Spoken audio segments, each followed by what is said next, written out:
What up, y'all? Mattress again. I finally got some, well, not the 12-inch Sumos, but I got it off another guy that I bought it off Facebook Marketplace. So I got a replacement rear wheel for my ETM RTR because this one popped, and instead of paying 80 bucks to get that replaced, you know, get it debeaded, new inner tube and tire, I actually found these for 80 bucks on Marketplace. So I'm really excited to finally fix my ETM because I haven't been able to use it since I popped that tire. So I'm replacing that sprocket because it did not come out of sprocket. And yeah, I'll show you guys how to do that. I already did the hard part, or I guess this is the easy part. I'm gonna clean it up, record it, and show y'all, and hopefully this helps you guys out. Overall, this bike's really easy to work on compared to every other bike I've worked on. You don't really have to worry about chain size. So yeah, join me and enjoy. To remove the sprockets, since they are Loctite in, I used the end of my jack and a nice 3/8 wrench, and I just broke it like that while holding it in between my legs. So basically it looks a little bit like this. And then you remove it. It's a 10 millimeter. It's pretty easy.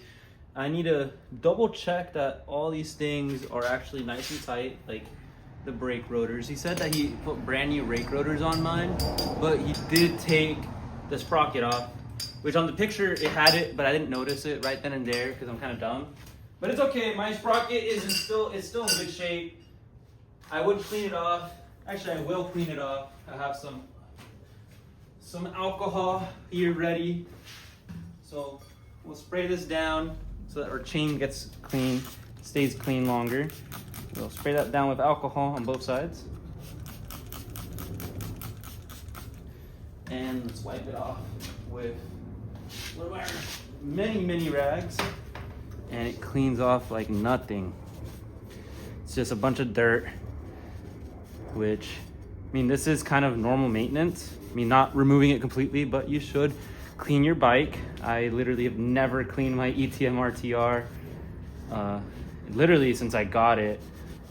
That's why it's kind of dirty. I just give her wipe downs, especially when I'm doing work like this. So yeah, clean it off, make her look good. Remember which side of the sprocket you're using. It should not matter that much. And then also just check your teeth, make sure it's all good. But yeah, that looks a lot cleaner just using a couple sprays of alcohol. And then my hands are all nasty. My hands look like this so that she can look like that. So we're gonna do it like this. This should be pretty simple. If you have Loctite, use your Loctite so that they don't loosen up at all. I'm just gonna ugga-dugga it in because I'm kind of lazy. And that wheel spacer is kind of weird, but I'm sure it'll be fine.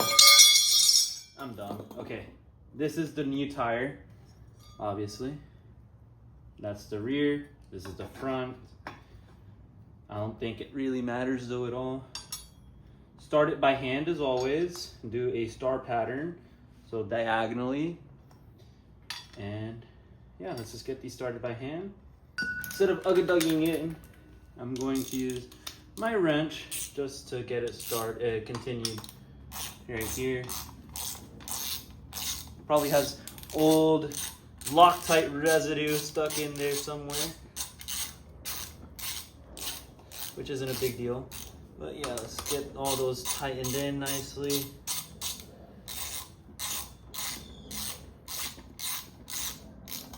And for leverage, you always want to use the outermost part, but since I'm just going for install pretty quick, I'm using the inner.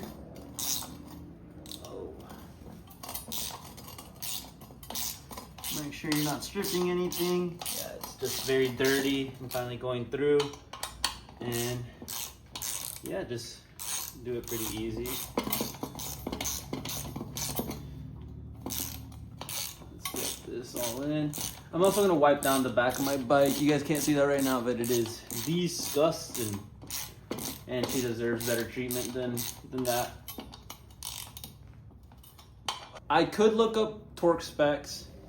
I will still look up torque specs for you guys, but I got a drill.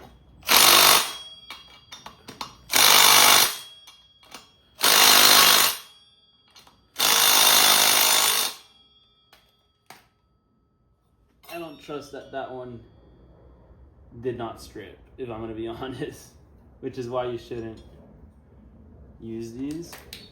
But I'll test by seeing how easy it is to remove. It's not at all. Okay, yeah, we're fine there. Let's see now with this.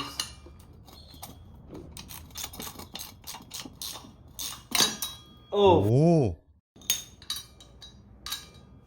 Okay, I knew that one. Okay, I stripped it. Don't do what I did. I'm gonna drill that out and hopefully fix it. Crap. That sucks.